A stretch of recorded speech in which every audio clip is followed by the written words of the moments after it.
اسرائیل امروز فرمانفرمای این بلاد اسلامی دارد میشد و اگر این بی‌تفاوتی و این کمک و این تفره زدن برای این که بشناسند اسرائیل را به رسمیت، اگر این به نتیجه برسد، او فرمانفرمای همشون خواهد شد و همینطور که حالا تحقیرشون کرد و ذلیلشون کرد در مقابل خودش به امر امریکا، این مطلب توسعه پیدا می کند و در همه جا ریشه می دواند.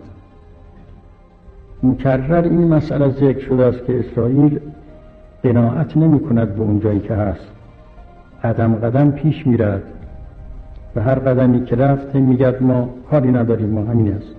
فردا قدم بالاتر برمی‌دارد.